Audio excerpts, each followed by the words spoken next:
an escaped mental patient, a new teacher, and college kids who wear the same clothing all year long. Mix it together and you get Splatter University. We watched it so you don't have to.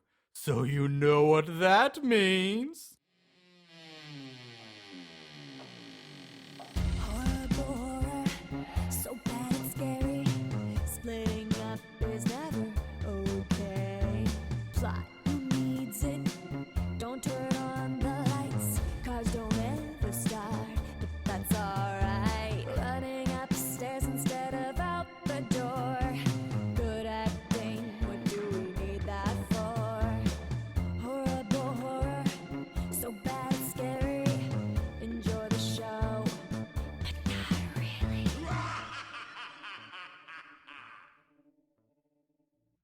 Greetings, everybody. Welcome to the next episode of Horrible Horror, the podcast where we watch the worst of the worst horror movies. Movies so bad they're scary. We watch them so you don't have to. This is week 3 of our Back to School Month special. I'm your host, Marshall Hampton. With me, as always, is my co-host, Mr. Aaron Southworth. Aaron, how are you doing on this fine day? I feel like being recommitted to a mental institution after watching this movie because you have to be crazy to watch it. Yeah, like I said, we are taking a little trip to college. So last few ones were high school. This way we're going up to We graduated. graduate. We're going to get a higher degree in terror as we watched Splatter University, where the school colors are blood red and not only classes are being cut. Oh. How long did it take you to write that one out? I won't lie, I actually got that off of the trailer. And Okay. Those are some of the taglines for Well, the that's movie. cool. That's cool. This movie was released in 1984. It was written by Michael Cunningham, Richard W. Haynes, I think, and John Elias Michaelis, and it's directed by Richard W. Haynes as well. So, like, this movie actually has a surprisingly short runtime. I think it was like, I don't have the exact numbers, but it's pretty short because it comes back later where a lot of stuff where I find out later that they had to go back and reshoot a lot of extra footage because it was just too short by the time they got completely done with it. Yeah, basically what I saw that it was only like 65 minutes. Yeah, it was like barely 70, and they had to go back and get like a bunch of filler shots later. Felt like a year. As far as the cast goes, there is pretty much nobody in this that you've ever heard. The acting is pretty much awful. The only character that does a passable job is Forbes Riley, who plays Julie Parker, the main character. Now, Forbes is the only person from this cast who some people might know and have actually gone on to do other things in their career. Nothing I know. She had like 33 total credits, but most of the stuff I've never heard of. So we're going to jump right in. The movie starts at a mental institution, a insane asylum, where we see someone wearing a blue shoe on one foot and barefoot on the other. He's walking on the hallway. They drop a knife, pick it up, and they just keep on walking. That's your opening scene. And then it cuts to like, and for some reason, it puts up like subtitles or like, stuff on the screen, but they put it in this white font, this white text that's making it's really, really hard to read. So it's white background with white font on top of it. It's basically, it's really, hard difficult to read, but it says something like it says, somewhere mental institution. Yeah, you don't even get I don't think you even get the name of the asylum, but it says 2:43 p.m. Mm-hmm. William Graham, a paranoid schizophrenic, is discovered missing. Right. Now, none of that needs to be put in text because the first dialogue of the movie is like an orderly and a nurse saying, "Hey, this guy's missing. Where's William Graham? Yeah. Where is he? We've lost a patient. We need to find him." Yeah. So there's no reason for the hard to read text in the first place. And the nurse, she tells the orderly to check the bathrooms as well as she goes and questions some of the other patients. Nothing really happens. The best, you get the first kill coming up where one of the orderlies, he opens up like basically a janitorial closet. he finds the guy and he's like, "Hey, what are you doing in here?" And he gets stabbed in the dick.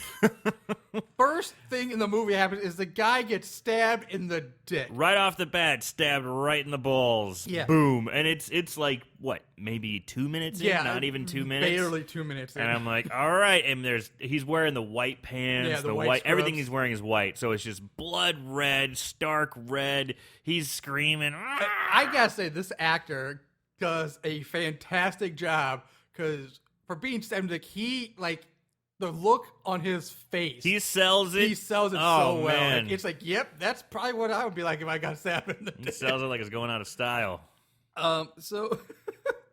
So now the killer, obviously William Graham, he switches clothes with the dead orderly, who is now we see is also has throat slashed, and he's basically leaves them in the janitor's closet and walks away. And now keep in mind, this whole time we've never seen the killer's face. We've seen his feet, we've seen his hand, but that's it. And if you're wondering, how did this guy get away with white pants being, with red blood all over him? He does. He's got blood all over his crotch of his pants. Yeah, he takes and he the bloody puts on a pants. lab coat and just tries to cover it up. Yep, and that's how he does. He takes the low hanging lab coat, covers up the bloody crotch, and just walks away. So now you get the opening credits, and we jump ahead 3 years, Yeah, and even in white background again. white so background. It Says says 3 years 3 years later. and we jump to St. Trinidad's College. Trinidad's, I don't know. It doesn't really matter. And you see this teacher sitting alone in the classroom as she's grading papers, and there's a knock on the door. She gets up to answer it, and as soon as she answers the door, she gets stabbed in the chest by someone with a knife. So, yeah, we're not even 5 minutes in the movie, and we've had stabbed in a dick, and then a lady stabbed right in the left titty. Yeah, Like, it's right in the just boob. Right in the boob. And she's, It's First thing kind she of does, she just clutches her breast and is, Yeah, it's like she kind of is over the top death scene a little bit because she starts like flailing backwards like she's falling through space or something. crashing through desks and into stuff. into the chalkboard, and then she dies clutching her left boob, and now again we jump ahead again in time to the next semester. So I guess we're assuming that was fall semester, and now we're in spring. Or So this has been. There's a 3-year gap, 3-year gap between, and then there's like let's say a 6-month gap. yeah. Okay. Yeah, we're jumping. Yeah, this thing jumps a lot.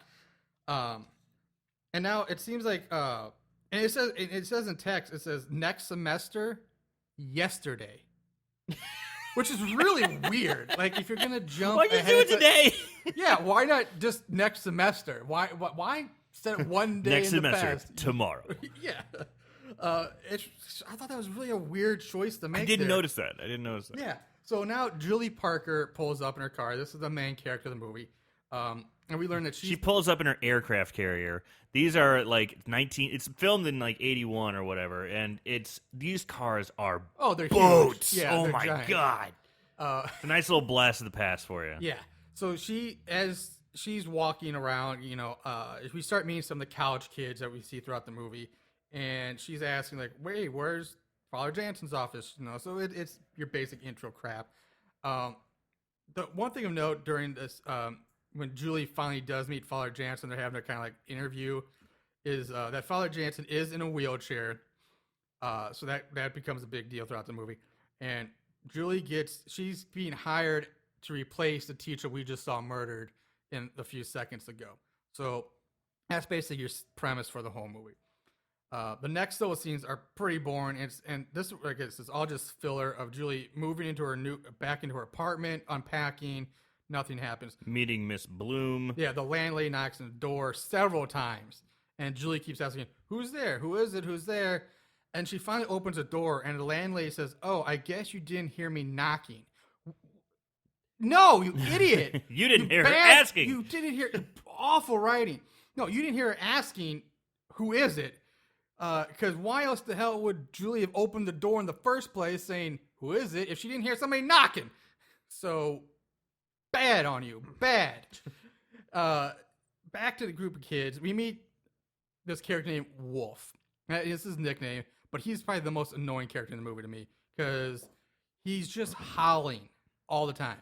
This first scene, you meet, he howls like 3 to 5 times, really obnoxiously, really loud. Ow! Like pelvic thrusting. Yeah. Like, I'm gonna He hump howls at girls. everybody that walks by. It's like his Ooh. thing. And it's like they've never had a beer before. They're like, drink beer, oh, beer, Yeah. beer, and they're just like chugging beers. They're not taking enough time to take it off, like, a ring, a six-pack ring. The rings, the cans. They're not taking all of them off. They're just opening them and drinking with them still on, and like they just can't get up. It's the bad. middle of the day. They're just fucking animals. I swear to God. Yeah.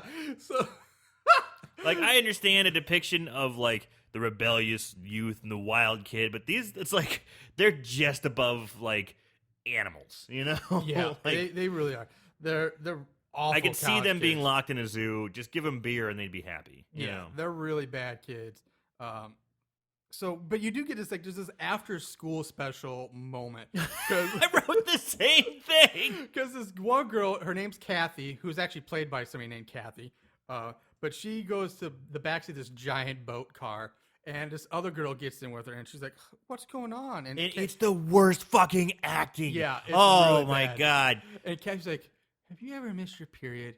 Have you ever been late?" I haven't had my period in over a month. Yeah, and she goes into this. Why are you worried? I don't know. I think I might be pregnant. Well, you can't worry about it right now. Maybe give it a few days. Okay, thanks for the talk. Yeah, it's and awful. I think I did a better job. I think you might Yeah. have. You might have really done that. Yeah, and that's basically the scene in the car.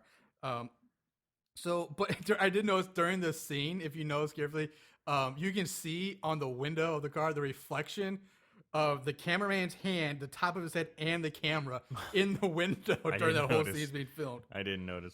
Now I'm just gonna skip ahead a few scenes because, like I said, nothing happens. There's a lot of this is filled. so yeah, this was something I was kind of disappointing. Right off the bat in the movie, there's like boom, kill, and I'm like, okay, now I see a trend building in this movie. We're gonna see a high body count, and then it's just Yeah, and well, like I said, because this long drag. a lot of these scenes they had to go in and fill, so you get filler scenes of just nothing, just these college kids just talking or Screaming, being ridiculous.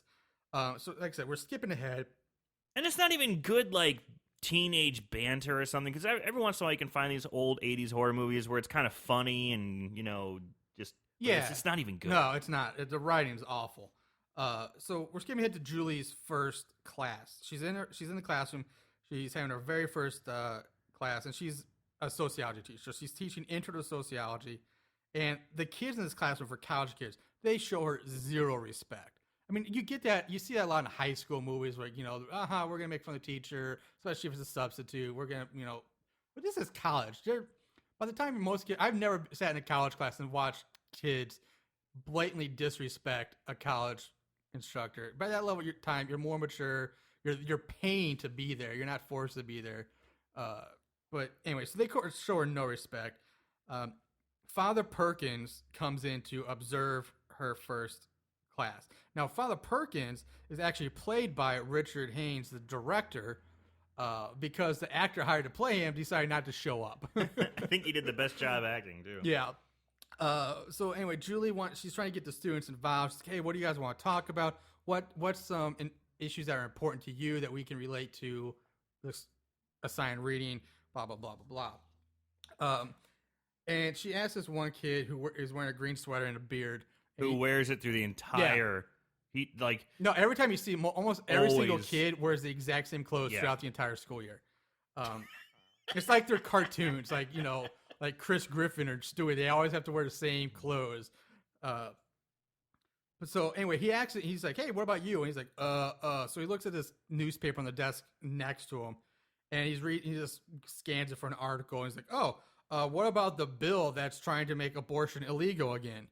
And that sends like shivers throughout the class because you get like shot to shot of people like, oh my god, oh my god, did he just say abortion? Oh moho, I can't believe. Well, he it did is that. a Catholic university. Yeah, it is. Yeah, it is a Catholic, but still, I thought it funny because they reacted so like dramatically to him like bringing that up. So after the class, the students are leaving. They're saying, "Oh, she sucks. How bad she is," And Father Perkins is like, hey, you need to go to Father Jansen's office right after class or after school. And he's like, basically, Julie's getting a stern talking to you for bringing up abortion in class. Even though she didn't do it. Yeah. And Jansen's asking her about any troublesome students, and it's just more nothing. It's just kind of blah, blah, blah. Again, skipping forward again. Now he was very specific. He's like, if there's any disciplinary problems, I need you to let me know.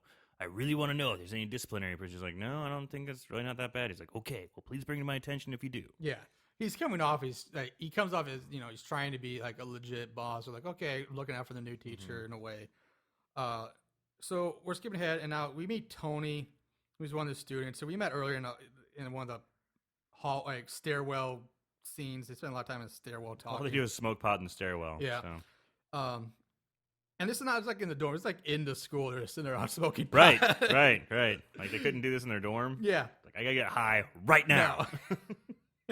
So Tony's making out with this redheaded girl who I think her name is Denise. I'm not sure, but I think that's her name. And she's worried that Tony's girlfriend is going to walk in. And he's like, oh, no, she's in class. She's not coming. And she's like, hey, do you have a thing? And she's like, yeah, I have a thing. I'm a guy, aren't I? He's like, no, a thing. He's like, oh, a condom, you mean? And Tony's like, yeah, I'm already wearing it. I've been put it on an hour ago. And that's just fucking weird. Well, that just shows the ignorance of the 80s and not knowing how prophylactics properly works. Maybe that's why there was such a huge population and spread of AIDS during the 80s. Like, who does that? Like, Yeah, that's pretty hilarious. So is he walking around with an erection for like an hour before this, anticipating this? Just Well, basically, by the way they kind of depict these kids, probably. that's a good point, actually. All they want to do is have sex and smoke, party. Yeah, and smoke, drink beer, smoke weed, and have sex. I guess that is your typical college kid, is how they're always portrayed. So anyway, Tony's girlfriend, of course, she does walk in, and she's like, "Oh no, we're just doing homework." Now we get to the first false scare of the movie, because you see the guy in a pantyhose mask, holding a knife. He leaps into the window, and he comes up the fire escape. You see a POV a little bit. He leaps into view in the window, and he's like, ah, and it goes from the two girls, each individual close up of them screaming, and then the guy rips off the pantyhose mask, and he's basically like, "What's up, bitches? Let's party!" Yeah.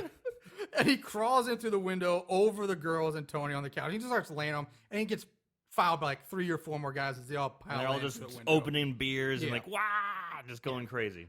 And you get a short scene of Julian outside the hallway. It's meaningless. Now the kids that we just seen, they're at some kind of diner / bar.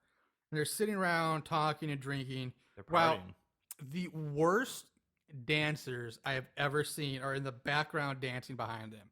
This one guy who's I think in a gray sleeveless shirt or something like that, he pulls all the attention from the kids talking to him in the background because his crazy wild dancing, just him, his arms. He looks like he's having a seizure. Yeah, he's kind of jumping up and down and wiggling his arms, and yeah, got a horrible mustache. You can't not watch this guy. Right. So I have no idea what they talked about. And then, you know what? It doesn't matter. It doesn't. There's one thing where you learn one of the guys who's always in a red shirt, no matter what, he's always in a red shirt.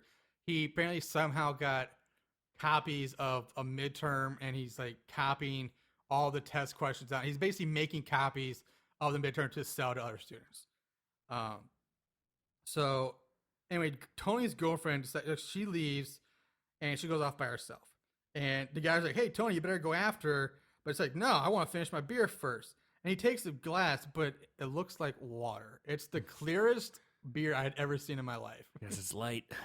And so Tony's girlfriend, she gets to her car, and of course, it won't start. Yeah, she's trying to start her aircraft carrier, and it's not starting. And this hand reaches in. There's a hand reaches in, pulls her, oh, it's the murderer. Yeah, pulls her out and starts to kind of mess with her, and then takes the knife and cuts her across the forehead. Yeah, that's the death scene. And that's it. That might be next to, I guess, I'd take it back, next to the one girl in Slaughter High who got pushed in a muddy pit for some reason, and you just never see her again. This may be the worst on-screen death I have ever seen. Yeah. It's like I don't think it's even physically possible to die from being cut across the forehead with a knife. I mean, fucking wrestlers have been doing this since the 60s, since the dawn of wrestling, blading to make their foreheads bleed. So I don't know how it just blows my mind that this is what they came up with. It was a slice all the way across the forehead. Yeah, it's and there was like minimal blood. Yeah. Now, granted, this will bleed. Yeah. It will give you a crimson mask. It will bleed and bleed and bleed, but not nearly enough to cause death from. Well, the blood wrestlers, loss. like they said, they bleed with they use like a razor blade to cut, and then they rub their foreheads to get the blood really going. This guy just drags a knife across her. There's barely any blood, and she's dead. Yeah, she's dead. She's dead. It's the worst kill I've ever seen on camera. And like even High School Massacre made sense. At least like she can't climb out, or at least she probably has less chance of climbing out. So maybe she'll eventually die. Yeah. So anyway, you see the killer drive off in this girl's car as the group of kids are leaving the bar. They're walking through the parking lot. They toss all their beer cans into this open dumpster. And, of course, as they're tossing it, cuts the dumpster, and that's where the girl's body has been dumped. So all these beer cans are laying on top. And there's no other stabs or it's wounds just on her the body. cut on It's her just the forehead. cut on the forehead. So there's no other indication that she's had any trauma other than that. Like, no broken neck, nothing like that. No other stab wounds, nothing. And this film so far, like, the stabs have been pretty legit. Yeah. Like gory, bloody stabs that makes sense. Like the girl there's who a lot got of stabbed blood. in the left part of her chest, like in the left boob, that's where the heart is. That makes sense. The guy got stabbed in the dick, and then he got his throat slit. And then she just gets her forehead cut. Yeah, it's just awful. That's all I'm going to leave it at that. So we're back in Julie's classroom, and she meets up with Mark, who comes looking for her. And Mark is this guy who you briefly see in this cafeteria scene, having issues with the coffee vending machine. Julie smiles at him, and that's He's like, I didn't get a cup for my coffee. Yeah. Whoa. And she's like, and so they go out to dinner. Nothing happens. She returns to her apartment, and the landlady, Miss Bloom, gives her all of her this pile of mail. One is this large envelope, and it's from the school. And she goes up to, she's in her bed reading, and basically it's just all these religious books and pamphlets. Like religious propaganda. Yeah, like it's Catholic propaganda. Yeah, from she's working at Catholic school. She's like, whatever. She tosses it aside and goes to bed. That's it. Yeah. There's a whole lot of nothing happening in this movie. So again, we jump ahead another 3 weeks now. Oh yeah, it says 3 weeks later. Yeah, jump ahead 3 weeks. And so we've gone 3 years, a semester, back one day, now ahead 3 weeks. So the kids are now, it's like midterm review day or something like that. And the kids tricked Julie into thinking that the midterm paper topics that were due today aren't due till the end of the month. And at this point, I'm just like, she's just a bad teacher. Yeah. If you fall for that, you're just a bad teacher. Yeah. But at the same time, it's like, you're not even asking for the midterm papers themselves. They're just asking, like, what's your topic? Like, what are you going to think about? She writing? is a shitty teacher. I think she's new. She tries, but at this point, she's a bad teacher. Now, a short scene of Julie and her teacher friend, who I think her name is Susan or something. Shit. I think it's Susan, but if it's wrong, I'll correct it later. And they're just talking on the bench. They talk about the previous teacher's murder. They talk about Mark. It's just filler. So they're kind of putting together that Mark maybe is just a suspect. So a person of interest. Yeah, at least. Mark is a person of interest for the original murder of the teacher. Of the teacher. Yeah. Now Kathy, who's the knocked up girl, she tells Julie about her pregnancy, and it turns into another after school special. Yeah. And they talk for a while. I have to go to the doctor. Oh, are you not feeling well? Yeah. Okay, will you be here tomorrow? I don't know. Oh, yeah, okay. that's the scene before. And this I is hope where you they feel better. And then later she's like, I need to talk to you. Yeah, and they kind of go they off. have like a walk and like they're walking around the school campus talking. Right. It looks like a tampon commercial or something. It kind of does. You're right. Like the teacher and the student sharing their feelings and talking about she's pregnant and wants to have the abortion, but and she Drew's needs like, to "Oh, talk I know to... there's a place you can go," Mhm. and I'm like, "Oh, the YMCA." Like, I know a place you can go. Well, if money wasn't, she also said if money's an issue, I know a place you can go, and I'm thinking like, back alley back abortion. alley? You know? I got a wire coat hanger in my closet. I got a guy. He's not very sterile, but you won't be pregnant. You might get an infection, but anyway, during the end of the scene, you see Father Jansen. He's spying on him from behind the curtains of some window, as he's just watching the girls walk and talk. Kathy's back in her dorm. She makes a date to go out to the drive-in, and which is cool. I mean, the drive-ins were so big at that time, and they're still kind of cool. I like drive-ins. That's my topic. Doesn't matter. So Julie, who is now at Mark's place, is they're getting ready to go on their movie date. And after the movie, Mark says something like, "Hey, I like to continue this, but there's something I gotta take care of instead of continuing on the date. So I gotta go." This I found kind of interesting. It's like it's like, hey, you want to go to the movies? Yeah, sure. It's like, have a drink. Okay, have a drink. And they're kind of getting loose. And then it's a hard cut to them leaving the movie theater. Yeah. And it's like, and she goes, "Can we go back to your apartment?" And I'm thinking, yeah, you dirty little bird, you know. And I'm like, Mark's gonna get some, and he goes, "Nope, there's something I gotta take care of. Something I gotta do." And she seems kind of pissed. She's like, "Ugh." And he's like, "What about tomorrow?" She's like, "I'm busy tomorrow." He's like, "What about next weekend?" She's like, "I don't know, we'll see." And then he's like, "Bye." But so basically now this, Mark suddenly cutting the date off, and we just heard that the girl is going to the drive-in. Now he's like, "Oh, there's something I gotta take care of." So again, they're setting up Mark as the possible killer. At the drive-in, Kathy and her date pull up in the car, and I don't know the guy's name because it's really meaningless. It doesn't matter. But he's like $9. I don't want to buy the movie. I just want to see it. And he's like, Kathy. He asked the girl, "Do you have any money?" So basically, Kathy pays for it, but the guy keeps the change when he gets it back. I'm like, what a dick! He pays with a 20 and takes the rest of the change and and puts it in his pocket. He pockets it. Yeah, this guy's an ass. And the lady taking the money, it was so funny. She had a hat that said, "Buy the ticket or shove it." That's what her hat said. I was trying to figure out what that hat said. I was trying to read that, but I couldn't make out the full thing. Yeah, because this movie quality is shit. The film is so grainy and poor. And at this point, it gets really bad because it's really dark at the drive-in scene, so it's hard to see. So the drive-in scene, a typical drive-in, they're making out in the back seat, doing all this stuff. And she's like, he's trying to make out Kathy or, go to Pound Town on her. And he's like, "No, I don't want to. I don't feel like it." And he shuts him down. And after some back and forth, he's like, "What? Are you knocked up or something?" And at that point, she's like, "Well, they share a look." She's like, "Yeah." And for some reason, this turns him on. Because he's like, "Yeah." He gets excited. He pounces on top of her, and starts undoing his clothes and hers, and they're going to go at it again. And now, at that point, somebody shines a flashlight through the rear window of the car. And the guy's like, "Who the fuck's that?" And he's like, "Who's fucking with us?" "I'm going to kick his ass." Yeah. And goes out to he gets out of the car. Goes out to kick some ass. But as soon as he gets out of the car, so imagine, remember, we're in a drive-in, so there should be bunches of other cars, probably big gravel lot, big screen. But for some reason, he ends up in the woods. Right. There's no walk to the woods. There's no walking around looking through cars. It's just one car, and then he's in the woods. That's it. So at this point, Kathy now, she's like, "What the hell? I'm gonna go out look for this guy too."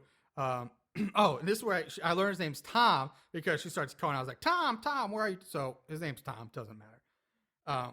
And now again, of course, she is now in the woods for some reason. So both these guys are in the woods. That came out of nowhere. She gets grabbed from behind and her throat gets slashed. So fourth kill. Yeah. And you see her body get dragged off in the wood.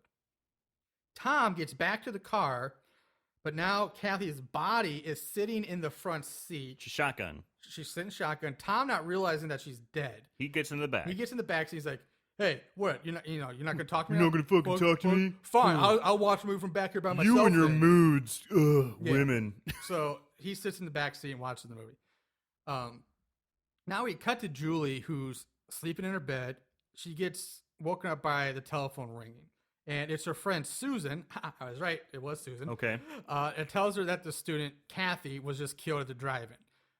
Now, I do want to... Let's go back to drive-in for one second. I know that we went from driving to woods, now back into driving, and we see Kathy's body get dragged off. But I still gotta say, how the fuck does the killer drag it through the drive-in and get it into the car without being seen? Right. Because there are other cars at the tickets where you see people pulling up. Yeah. And there's even one point, hey, you see another couple making out, and like when you hear Kathy screams, like, oh, I heard somebody scream. It goes like, well, it is a horror It's the movie. movie, Like, yeah. oh, okay. So there's other cars there. Somebody would have seen somebody dragging a body through the drive-in theater. big Marshall, open people space. don't go to watch the movies there. They go there to bang. Yeah, Like that's you as said, far they as- go to Pound Town. So they're not paying attention to anything except for private parts. All right. So, and of course, and then Susan tells Julie that Mark hasn't been home for hours because they've been trying to reach him too. But so again, it's kind of like, oh, well, Mark's the killer. He's not home. He left early. He left a date. They're really trying to set up Mark as the killer in this movie. We're skipping ahead again because again, not much happens in this. And the redheaded girl Denise is with one of the priests. His name's Father Williams, I believe, and she's telling him a sex story about her and Tony having sex. Now, this whole time, the father is like oogling her and checking her out and like doing like over the top reactions. It's Like, oh my gosh, so over it's the really top. awkward looking and weird. Like you can tell, like, you know, if it's little subtle things like kind of crunching a book a little bit or like crumpling some papers while she's saying, and then he touched my breasts and this and but he's just like, whoa, Yeah. he just like can't it might as well contain just be like doing himself. like the whole like pull his collar, just sound like That would be more subtle. Ooh. That would be more subtle. But- But he's just like Yeah. spazzing out. Like he's Yeah. about to explode because he's just so uncomfortably sexually with this. Yeah, And but he tells her to come back to his office at 8 o'clock tonight, and she says, "Well, will that make me feel better?"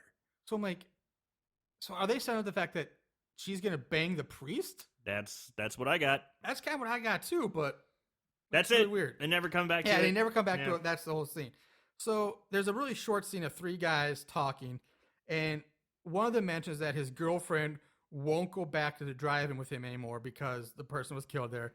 And this is the group we did see. I just mentioned like they were the ones that were making out when like, hey, I heard a scream. It's this couple. And one of the other guys say, hey, are you gonna have to find a new drive-in to go to? And the other guy responds, no, I'm gonna have to find a new girlfriend. I like the movies they play there. And I don't know why. I just thought that was funny. That was one of the best lines of the movie. That's like the only good line in the whole movie. It's like, Another no, one- fuck this another girl. one I'm that I done with my girl liked. 'cause I like the Another movie. one that I like, it's like, hey man, did you hear, I don't remember your fucking name, whatever, Kathy or whatever, yeah. Hey man, did you hear Kathy got killed at the drive-in? Oh, really? What movie was playing? Like, I like that. I was like, It's probably the same guy. But yeah. So anyway, it's needless to say, but I thought that was one of the best. It's probably the best line in the whole movie. And so moving ahead, Julie gives Susan a ride home since now Susan's car won't start. And of course, they end up talking about Mark and the original teacher that was murdered. And Susan tells Julie that some people think Mark had something to do with it because Mark and the murder teacher were dating, and then the relationship suddenly broke off. And she's like, Julie, you just need to be careful, blah, blah, blah. Back in Julie's classroom, this is where I first noticed that most of the students are wearing the same clothes every day. yeah. Because the green This is guy like- with the beard is wearing the same green This sweater. is like the third or fourth scene that we've had of like, this is different days, weeks later. The Yeah. cheating guy who is in the driving, who just Wearing had the the line, red, he's wearing yeah. the same red shirt. Wolf wears like a same blue sleeveless shirt with a bandana sticking out his jeans the entire movie. Ugh. So,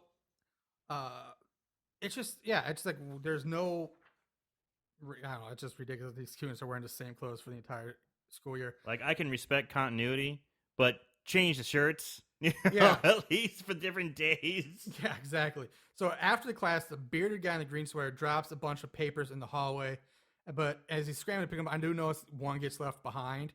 And I wrote down, I'm guessing this will come back later because but I was totally wrong. It looks like that paper got left behind. What's gonna happen? They blatantly had this No, scene. yeah, I of mean, him dropping same papers. thing. They have this scene where he drops his books and people are walking by and he's like, oh, he's trying to pick up all his papers and stuff. And there's one that's left behind and it's pretty apparent. That's pretty easy to see. Yeah. You know, So I'm that like, one's left okay, behind. that's intentional. Something's gonna come back. No, Nope, no nope. point. Again, this had to be one of those filler, retake, reshoots type thing. So Susan and Julie are in their car, and they're racing over to Mark's place to snoop around for clues and anything that might link him to the teacher's murder. Susan stays in the car while Julie goes in. She uses a key that somehow she must have gotten from Mark to get into his apartment. And right as she's about to, and she gets approached from some guy who's like, "Hey, can I take a picture of you?" She's like, "No, get away from me." Again, this creepy dude. I'm thinking there's going to be something coming back to it. Yeah, He's nope. like, "Hi, oh, you're here to see Mark." Yeah, Oh, he's not here right now. Oh, I'm here to surprise him. And Okay, well, can I get a picture of you? I'm taking a photography Yeah, from class. photography I'm class. taking pictures of people in their natural environment. She's like, no, don't take a picture of me. And he's like, well, that was weird. yeah, And you think that, like, that would come up later or something, like he'd run into Mark and say, hey, you're one of your there's some friends. random stuff She in was acting real weird, no callback. No, it doesn't matter. So back at the school, Mark asks if Father Jansen if he's seen Julie, and he says no. And Mark's like, well, I'm gonna go home for lunch then, blah blah blah. It's stupid. Mark's apartment, Julie finds the most obviously fake prop newspapers I've ever seen.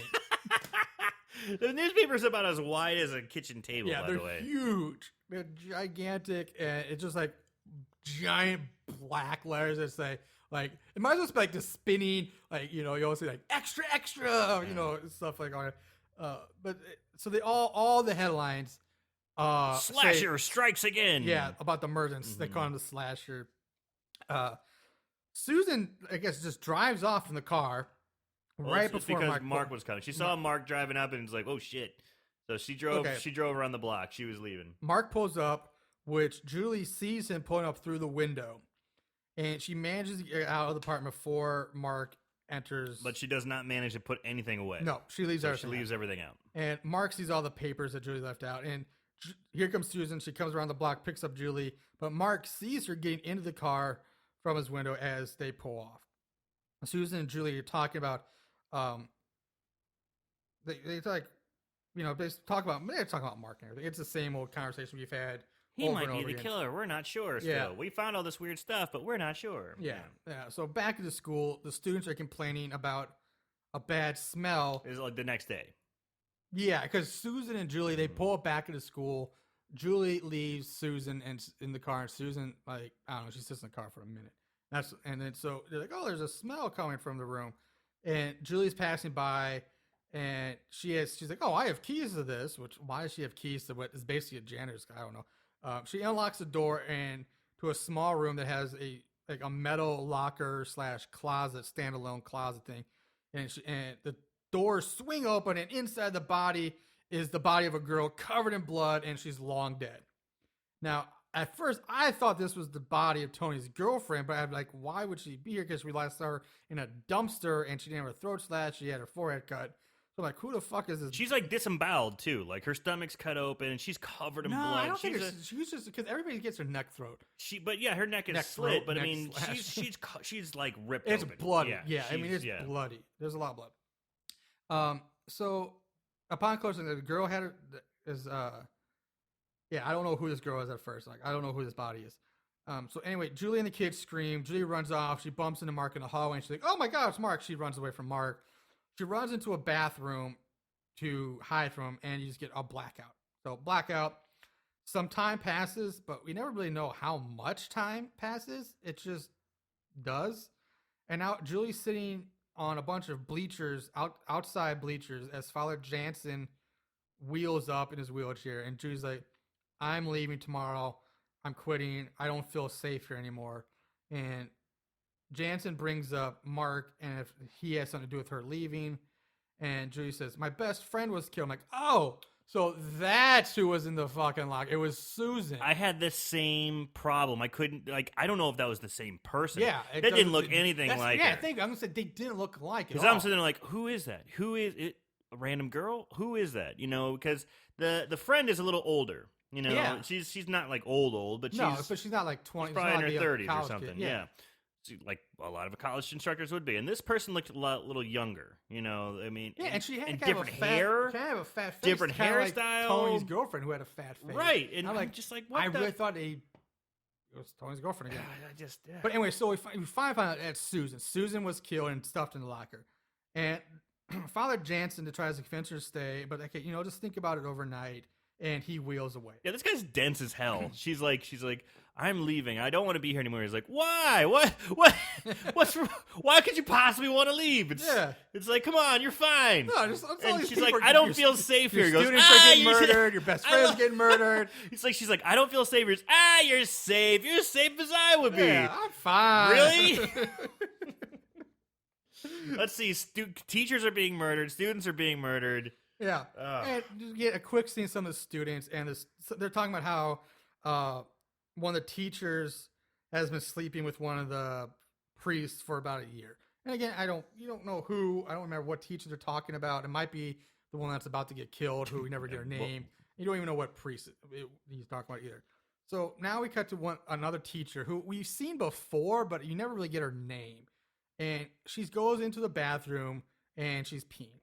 Yeah, they really make this pee sound so ridiculous. Yeah, and so while she's peeing, she's like writing graffiti on the stall on one of the walls.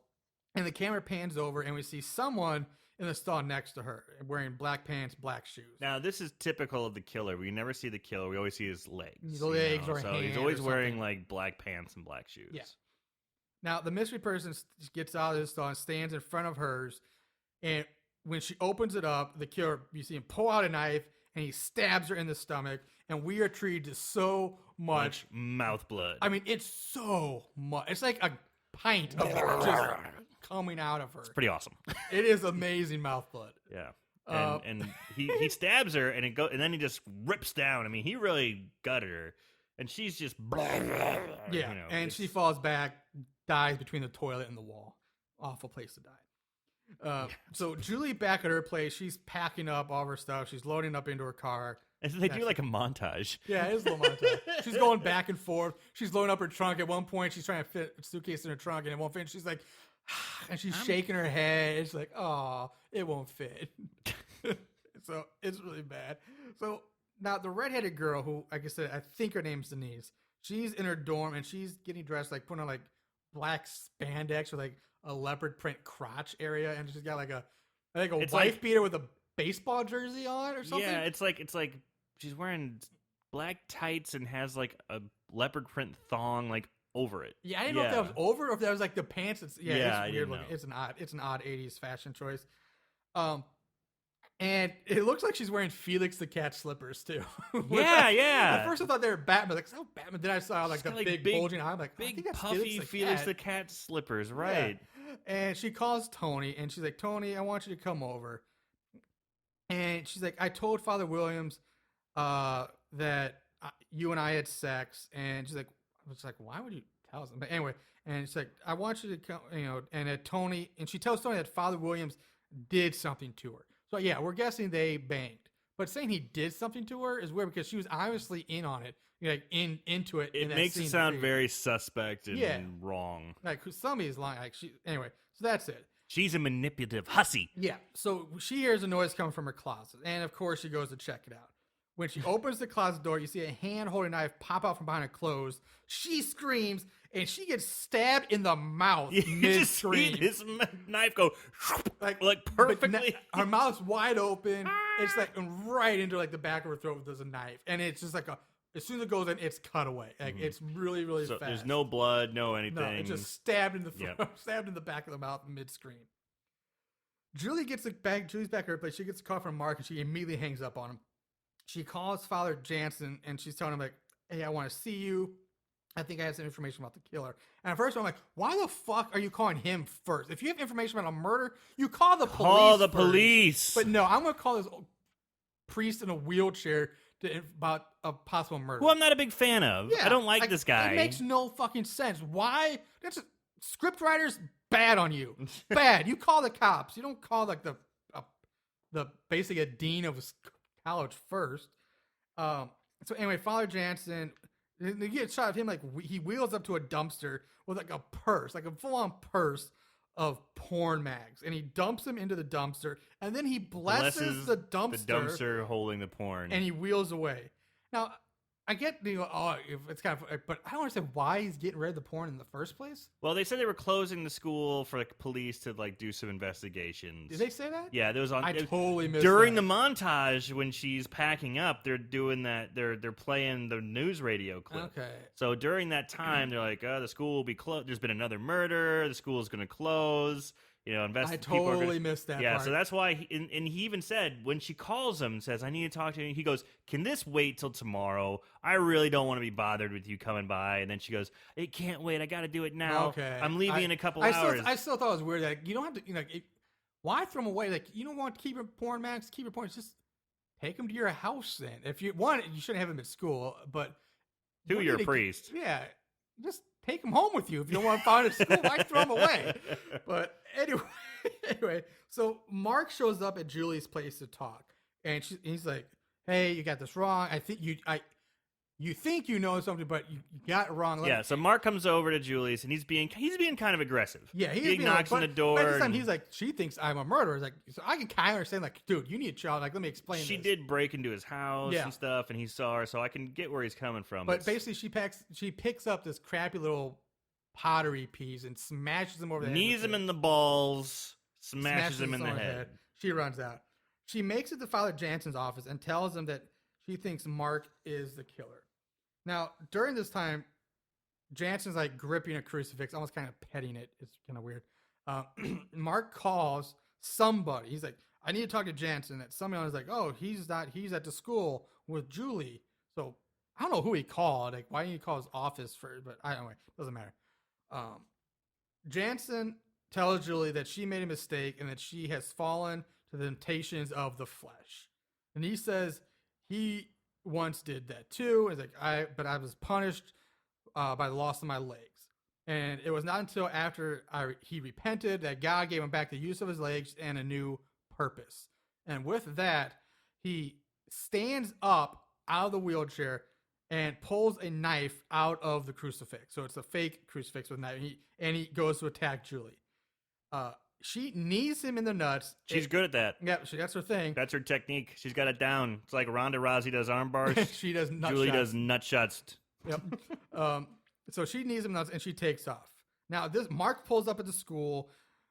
Julie is being chased by Jansen through the hallways. And Mark is trying desperately to get into but everything's locked Everything's locked up Windows except for locked. the east hallway. He finally finds a door eventually. Yeah. She hides in the bathroom and she finds the body of the teacher who was killed earlier. She screams, runs out. Yeah, this part's kind of interesting because she knees him in the nuts, runs away, and she lost him. Yeah. He can't find her. He's looking around. I can't find her. She's trying to be quiet. She opens up that stall door. She sees feet. She sees feet and blood. Exactly. And she's just like, out from her knee. hello. And so she knows someone's probably fucking dead. Yeah. Right? She's hiding from a killer, opens the door, and screams the loudest scream you could possibly scream. Yeah. Ugh. Yeah. And sure enough, gives away her position. Yeah, even Mark outside the building hears the scream. Yeah. But at this point, he's still trying to find a way in. Julie gets to some service elevator somewhere in the building. And she goes up, and the whole time we're seeing shots of Jansen hobbling / shuffling down hallways. Like, at this point, he's barely even mobile. Yeah, he's like that nut shot must have been pretty severe. Yeah, because he's limping really a lot. Yeah. So the elevator door gets to whatever They floor show her going up at least 3 or 4 floors. Yeah, it's up a bit. It's definitely a way. And the door opens up, and as soon as the door opens, here comes Jansen interview. And again, I'm like, how does he get there so fast? No.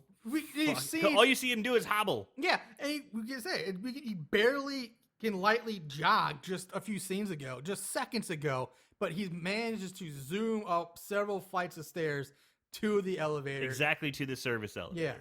And even if he took another elevator, like, it would be on the other side. It would be pretty far away from the service elevator because they don't put elevators right next to each other all the time. It's like, this is one part of the building. This is the other part of the building. Yeah, exactly. Yeah. So it makes So as soon as the door opens, boom, he's there. Yep. And at this point, Mark finally finds a way inside. Jansen grabs Julie and he has her in like this like one-handed, like one-armed rear naked choke. He's got her like around the neck with his one arm, and then he stabs her in the back and then rips the knife upward, just gashing her back up. Yeah, he really fucked her up. Yeah. Julie falls dead. Jansen stands over her and then again does a blessing, and then he runs off or hobbles off or whatever. Mark reaches the elevator at this point. Jansen gets back to his office. He gets back into his wheelchair, and then he calls the police. Yeah, he calls the operator, which he could do in the 80s. Just dial 0. I need the police. Give me the police. And while he says, just do it. Just give me the police. And while he's doing this, he's like licking his hands. He's like, he's got blood on the phone, blood on his hands. Cleaning up. And then he cleans up by licking everything. He's just licking everything. It's so weird looking. Yeah. He reassembles the crucifix knife and it's hanging on the wall behind him. So that's important. So he's licking all the blood. Mark opens the elevator and he finds Julie's dead body. Next, we see Mark. He walks into Jansen's office, and they have exchanged like a word or two, and then you see a shot like the crucifix hanging on the wall. But now, even though we just saw it a few seconds ago, hanging on the wall, it's clean, nothing there. But now, as soon as the marker runs, and now there's blood running out of the crucifix, and down the wall, which makes no sense because it's coming like. It tried to make it look like stigmata, I think. Yeah, I don't know. It's really, I don't know, but it's coming down a part of the wall that would make no sense in fact where the blade of the knife was and where the blood should be coming from. It just doesn't match up. But anyway, so now, Mark sees the blood on the crucifix, and Father Jenkins is like, busted. Oh, dang. So. Yeah. So you get like a close up of Mark's eyes and like zooms in on Mark's eyes, like, oh, and then it fades to black. Fade in on Jansen sitting in a chair wearing a straitjacket in like an all white room. Like an observation room. Yeah. While two doctors explain that his name is Daniel Graham or Graham. Even though in the beginning of the movie it says William Graham. So now his name has changed. Which that's just shitty. Who misses that? It's so horrible. That? You change the name of the main killer in the movie. Oh. So, and they also say he's been impersonating a priest for the last 2 years, but in the opening it says 3 years later. So what's he been doing for that 1 year? Either that, or again, they just fucked up and forgot they said 3 years later at the very beginning. He could have been going to seminary school, like a fast track. There we go. So Jansen's sitting in his chair and he's like wiggling his head all weird, talking trying nonsense, to be crazy. And he says, "I damned my soul by allowing these damn women to drain my precious voice." That's it. And it cuts back to the bloody crucifix on the wall. Roll credits. That's Splatter University. Now, we understand, like, before I get into our closing seconds, I'm kind of confused because, again, we've talked about how illogical things are and how things don't match up. Now, regardless of the guy who's gone for 2 years or 3 years, first of all, I don't understand how an escaped mental patient in that amount of time goes from crazy house to basically a dean of a university. Right? Like, you can't even, it takes at least 10 years to get tenure.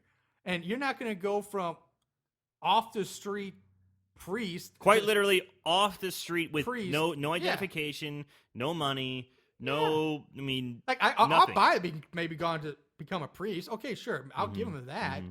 But to go to a school and suddenly become like a university and be like the head guy in 3 years is ridiculous. There's no way that happens in that amount of time. It takes 4 years to graduate college. Let alone be the boss in charge of the entire school. It's just awful. Awful. I will give the script some credit. Is the doctors did say, well, don't they do background checks on these people? And the doctor's like, well, they will now. It's like the one way they covered it. Yeah. So I guess back in the 80s, who knows? You could just kind of walk up and be like, yes, I've been a dean of multiple universities. The last place I was at, I did it for 20 years. So don't call anyone there because they might not remember my name. Yeah. But I've been a dean before. Yeah. So it just bothers me. That's one of my biggest things that bothers me about this movie. All right. So we're moving on to odds and ends. Not only did they watch these films, they researched them too. Ugh, what is wrong with these guys? Now, we start odds and ends with the ratings. And IMDb gave it a 3 out of 10. That's too high. Yeah. And Rotten Tomatoes, I don't think had one. Amazon, I actually forgot what the Amazon ratings were. Well, you had to get it on Amazon only. I couldn't find it anywhere else to watch. I don't think Rotten Tomatoes even had a review for this. I couldn't find... The only place I found this to watch is I looked on iTunes, I looked on Netflix, I looked on Microsoft, I looked on Google Play. Yeah. And it was only on Amazon. Yeah, that was the only place I found it as well. So I'm actually going to look up this real quick. I have my good old internet and Google. Handy dandy computer there, your old internet machine. The old interwebs. Yeah. All right. So, okay. Amazon, it has basically a 3 out of 5. Which again is way too high. Yeah, that is really high for this movie. And so moving on, we're going to go into plot keywords. There were some, didn't write a whole lot of them down. The only 3 that were even somewhat, worthwhile were first day of school, just being that somebody looks that up for, as a plot keyword is weird. Porn magazine and no survivors. Now, I only wrote that one out because there were tons of survivors in this movie. All the guys survived. The only people murdered in this entire movie are girls. Right. Also, so Wolf, green guy in beard, the cheating guy in the red shirt, Tony, they all live. And they're featured, throughout the whole movie. So there's plenty of survivors. So that just doesn't fit. Did any women survive? Miss Bloom, but she technically she never came in. Yeah. So not really. All right. Moving on to trivia and like stuff I found in my research of this movie is, first of all, Forbes Riley, who played Juliet, she realized that there was no one checking continuity on this movie. So she made an effort to write down what wardrobes were being worn in which scenes to ensure that the movie, at least for her character, it was consistent. Well, guess what? She should have probably gone a little bit easy on that. She might have a type A personality. It's like, no, you have to wear green this entire movie. Holy cow. Those kids never change. They must smell like death. Yeah, like Julie and I think Mark are like, and maybe Susan are like the only kids or characters that really ever change clothes. Right. I think that Denise, the redhead, you see her changing into the spandex at the end right before she dies. But other than that, pretty much everybody else is wearing the same outfit. Exact same stuff. So, yeah, and here we talk about this at the beginning. The original version of the movie was shot in 1981, and it wasn't released until 84, and it clocked in at 65 minutes. So all the additional scenes with the students were filmed in 1982 to pad out the running time. So that's why you get so much filler and so much scenes where there's nothing happening. Just ridiculous's. Yeah. So that was in 82. So, and it still took another 2 years for this thing to get released. Actress Elizabeth Caton was featured on the original poster art for this movie, but she didn't appear in the movie at all. And that's rare. Normally the people on the poster are the people in the movie. So one would think, yes. The poster girl didn't make the movie. Now, Elizabeth Caitlin, just for anybody, she actually did things like she was in Twins with the Arnold Schwarzenegger, Danny DeVito movie, Silent Night, Deadly Night Part 2, which, spoiler alert, that may be probably featured on this show come the holiday season, and Friday the 13th Part 7, The New Blood. Huh. So that's one of my favorite ones. Yeah, that was one of my favorite ones too. It's ridiculous because she's like basically a female Professor X fighting Jason. Love that shit. So the Hollowbrook Drive-In in Peekskill, New York was featured for that. So drive-in that was shot at, and Splatter University later wound up being screened there before the theater was later demolished. So they actually went back and did a screening of this movie at the drive-in. I wonder if they have those hats that say buy a ticket or shove it. Shove it. I already mentioned the actor who hired to play Perkins didn't show up, and the director stepped in. The school scenes were actually shot at Mercy College in Dobbs Ferry, New York, during spring break. The filmmakers were originally told they had 2 weeks to shoot at Mercy College, but the school cut their time by a week. So many members of the crew wound up sleeping in the classrooms to ensure the film was finished. And when students returned to school, they were alarmed to find crew members cleaning up fake blood. I feel bad for those saps. They sat there and sacrificed a whole week sleeping on the job to make sure that this shit pile of a movie got finished. Yep. I feel kind of bad for them. So much dedication to such garbage. Yeah. And the opening scene in the asylum was shot at the recently closed psychiatric ward at Bellevue Hospital in New York. And really, the only other thing to note was Forbes Riley bought her own wardrobe for this film, which is sad. I mean, she didn't invest that much money, like a whole wardrobe for this film. Oh, that's dedication. So she not only did she buy her own stuff, she did the continuity as well for. Yeah, so she wore a couple different hats in this. Yeah, pretty much exactly it. Let's see anything else. I don't really think there's. Yep, no, nothing else that's really worth much that we haven't covered already. So let's go into the budget game. Okay. Guess the budget. They spent how much? The budget game. I did manage, after a lot of digging, was able to find a budget, an estimated budget for this film.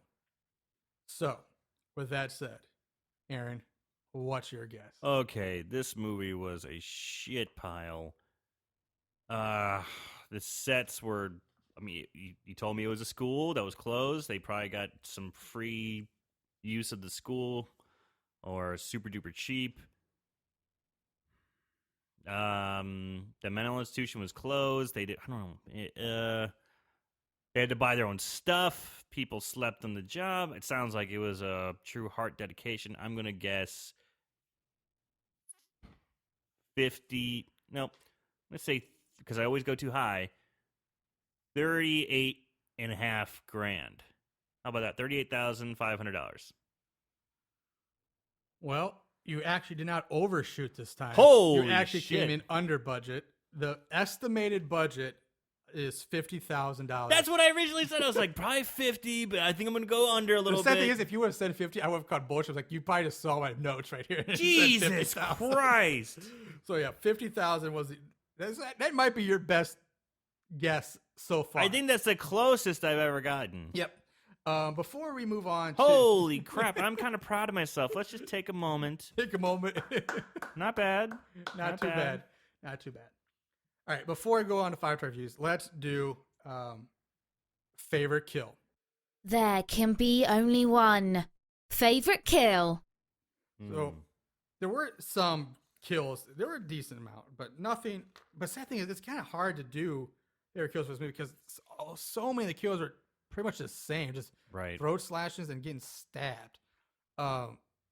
So if you had to pick just one, what would be your pick for favorite kill in this movie? My favorite kill would be the lady in the bathroom when she was coming out. I kind of thought it was kind of funny when she's doing graffiti on the wall. And she gets up and she gets stabbed in the stomach and it's bloody there. And then she just spits out a ton of mouth blood. So much mouth blood. So much mouth blood. I was just like, I just giggled hysterically from that. I'm just like, oh, look at all that mouth blood. That's great. And then the way she crumpled between the toilet and the wall and kept her eyes open. She sold it. She sold it. So that would be my favorite death. All right. If I toyed between the redhead getting stabbed in the mouth mid-scream, which was just good aim to do that quick. But I'm actually going with the very first death of the movie, the orderly who gets stabbed in the dick. Yes. Just because that's the way it opened. That's your invitation to I know the movie. technically his kill is he gets his throat, but everybody else gets stabbed, throat slashed. This guy gets stabbed in the dick. Right and off. then gets his throat slashed. That's just double bad. Insult to injury. Yeah, so I'm going with the very first kill of the movie, It's a good one. the orderly. It's a good one. Getting ready to wrap this up. Moving on to our final segment, 5-star reviews. Oh. These special movies have a place in these special people's hearts. 5-star reviews. I want to stab people in the mouth who gave this a 5-star There review. actually were. I found 3 5-star reviews for this movie. Vicky Phillips writes, "This is a great movie." Okay, yeah, some of these are hard to read because of grammar and no punctuation. So this was a great movie. Have looked for this for a long time. Was very excited to find this very good. 5 stars. Marvin Horn writes, this was a great remaster from the early Trauma film. Seen this way back in the day. Cool, low budget slasher, and a good story. For the fans of Dead Dudes in the House or Class of Nukem High. What? Or even Sleepaway Camp 2 and 3. 5 stars. No. Yep. This is not a trauma film, by the way. This has nothing to do with trauma. And those movies he listed were good, campy, like 80s slasher movies. Sleepaway Camp 2 and 3, I will fight you on that. Those are awful. But Well, Sleepaway awfully Camp 1, awesome. Sleepaway Camp 1 is classically bad, and that's famous. No, I like 2 and 3 as well. Okay. Anyway, yeah, no. Whoever that guy is. Marvin Horn. Yeah, Marvin, fuck you. And the last one from Megalina Moore, simply puts, love it. 5 stars. Hate you. All right, so that's it for Aaron, would you recommend somebody going out and actually seeing this movie? No. No. I'm going to go on no. The deaths, it's funny because the special effects weren't horrible, because, I mean, they had decent blood and stuff like that, but all the filler and weird crap and poor writing, it's not worth it. Yeah. Skip it. Yeah, I agree. This movie is... There's a reason it's hard to find. That's a very good point. If this is only... Yeah, I totally agree. Skip this movie. There's a lot of better ones out there, especially, even better school-related ones that we are looking through and we're doing for our back-to-school month. So pass on this one. Both of us say it. I think that's going to do it for us. Remember, follow us on Facebook. Check out our website, horriblehorrorpodcast.com. Follow us on Twitter at So Bad It's Scary. You can also download and listen to us on Podbean. And, of course, the end-all, be-all, iTunes. Subscribe, like us. It's totally free. Check us out on iTunes, yeah. Yep. Till then, we will be back next week with a new episode. Will be part 4 of our back-to-school month-long special. So I'm Marshall Hampton. I'm Aaron Southworth. Take care, everybody. We'll see you in a week. Hugs and kisses. Mwah.